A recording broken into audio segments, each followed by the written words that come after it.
Welcome to this Good Friday meditation.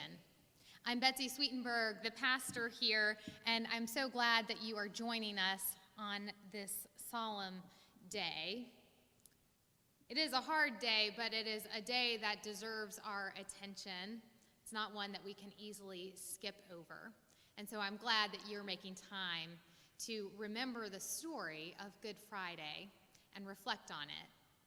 I do hope that you will also consider joining us for Easter Sunday worship. We'll have a service streamed online at 10 a.m., and we will also have in-person outdoor worship at 7 a.m. and again at 10 a.m. You can register for either of those on our website. So what are we to do with this so-called Good Friday? Today is the hardest day to endure as a person of faith because it's hard to sit through Good Friday without becoming hollow inside or letting your heart grow calloused. It's hard because this day can only be called good in light of Easter Sunday, but we haven't made it to Easter yet. It's hard because there was nothing good about this day for the disciples. It's hard because we are so desperate to make meaning of suffering. Just like Pilate, we want an answer to the question, what is truth? We want an answer to the question about what to do with the fact that the person who was sent to save us couldn't even save himself. And so today is the day where we sit and wonder if we can ever call anything good again. And finding words for Good Friday always seems like a futile exercise to me. This day is more about silence than explanation. Not the obligatory moment of silence before a ball game.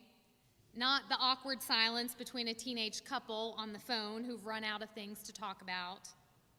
Not even the silence of a spouse after being confronted with the question, how could you? Today is about a harrowing silence. The just punched in the gut, can't breathe, but too stunned to cry kind of silence. Silence that knows not to take too many breaths because the only air left to breathe just weighs us down. Silence that doesn't afford the luxury of escapism because the question of why bad things happen to good people cannot be escaped. So what are people like us supposed to do with that kind of silence? Well, we're going to do what people like us do. We're going to hear the story of this day once more and attempt to make meaning. We're going to reflect and pray and hear beautiful music because we have to take the edge off somehow. But it will be the silence that summons us into the caverns of darkness. Because in the silence of this day, we remember just how real hell can feel. What else would you call what the disciples experienced all those years ago? In the silence, we'll learn that even the faithful can't bypass all-consuming darkness. And most of all, we'll remember in the silence that the mystery of faith resists ready-made answers. So today, we'll include silence as part of this meditation, but I hope you will practice silence throughout your entire day. Let that silence settle into your soul. Let it be your prayer. Maybe, like the disciples, when we're silent, we'll find that when we resist our instinct to make meaning of the silence will begin to make meaning of us. Friends, our silence will be answered, but not today. We have to remain here. But the gift of faith is that we get to experience Good Friday in community.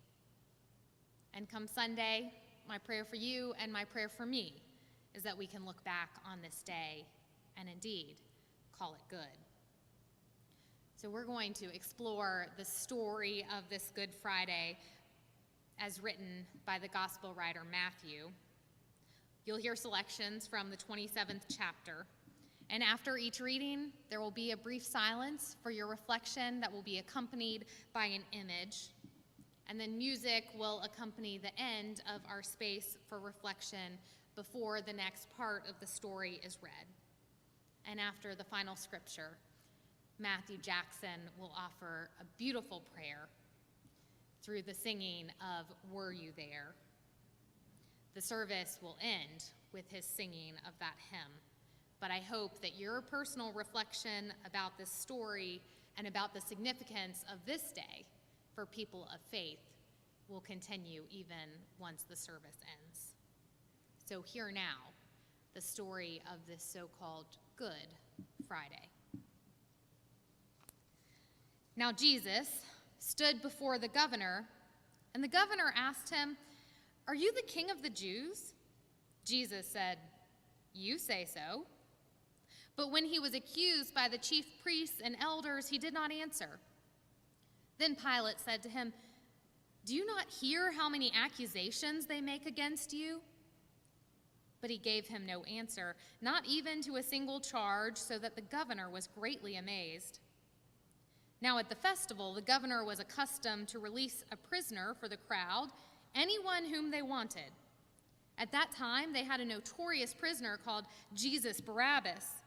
So after they had gathered, Pilate said to them, "Whom do you want me to release for you, Jesus Barabbas or Jesus who is called the Messiah?"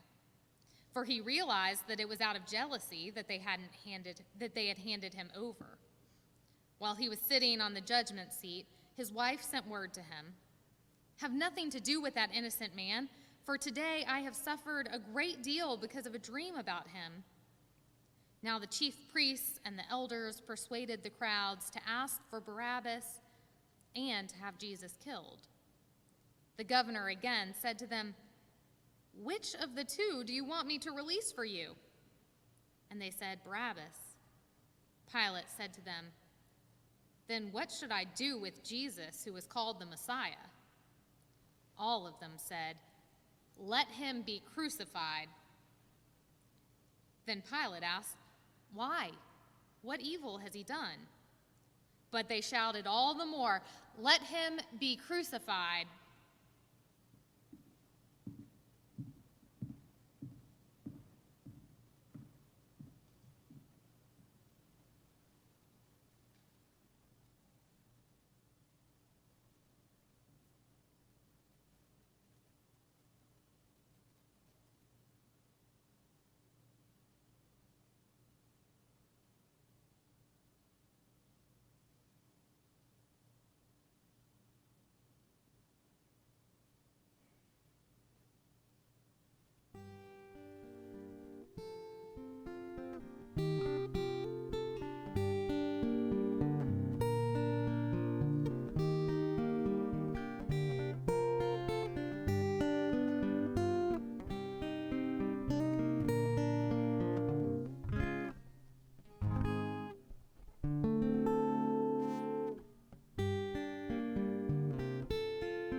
So when Pilate saw that he could do nothing, but rather that a riot was beginning, he took some water and washed his hands before the crowd, saying, "I am innocent of this man's blood. See to it yourselves." Then the people as a whole answered, "His blood be on us and on our children." So he released Barabbas for them, and after flogging Jesus, he handed him over to be crucified. Then the soldiers of the governor took Jesus into the governor's headquarters, and they gathered the whole cohort around him. They stripped him and put a scarlet robe on him, and after twisting some thorns into a crown, they put it on his head. They put a reed in his right hand and knelt before him and mocked him, saying, "Hail, King of the Jews!" They spat on him and took the reed and struck him on the head. After mocking him, they stripped him of the robe and put his own clothes on him. Then they led him away to crucify him.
As they went out, they came upon a man from Cyrene named Simon. They compelled this man to carry his cross. And when they came to a place called Golgotha, which means place of a skull, they offered him wine to drink mixed with gall. But when he tasted it, he would not drink it. And when they had crucified him, they divided his clothes among themselves by casting lots. Then they sat down there and kept watch over him. Over his head they put the charge against him, which read, "This is Jesus, King of the Jews." Then 2 bandits were crucified with him, one on his right and one on his left. Those who passed by derided him, shaking their heads and saying, "You who would destroy the temple and build it in 3 days, save yourself. If you are the Son of God, come down from the cross."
From noon on, darkness came over the whole land until 3 in the afternoon.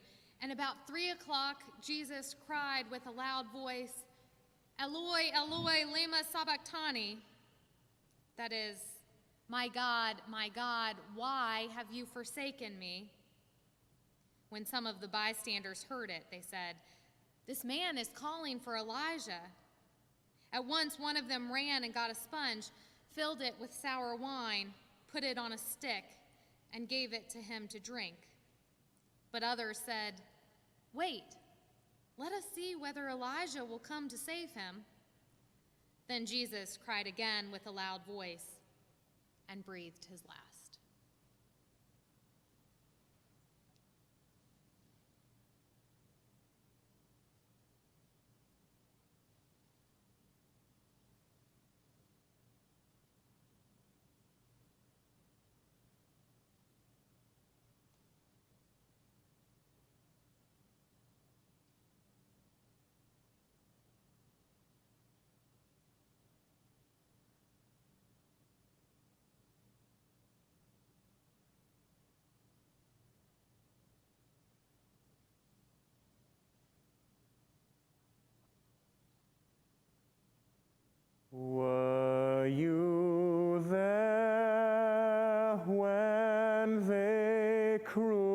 crucified, my Lord.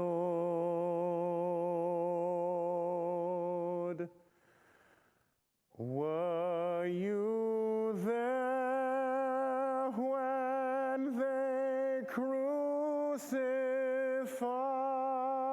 my Lord?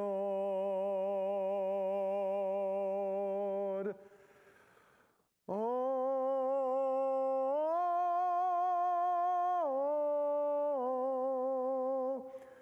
sometimes it causes me to tremble, tremble, tremble.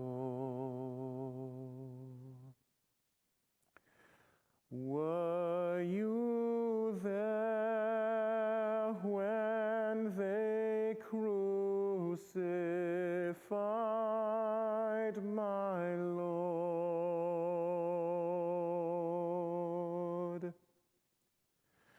Were you there when they laid him in the tomb?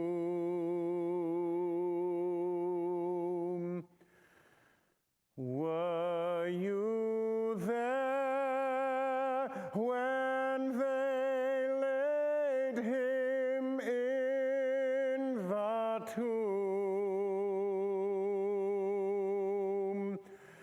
Oh,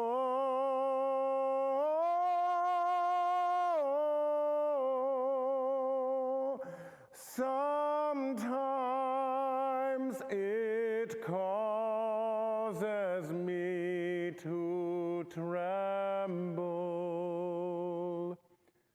tremble.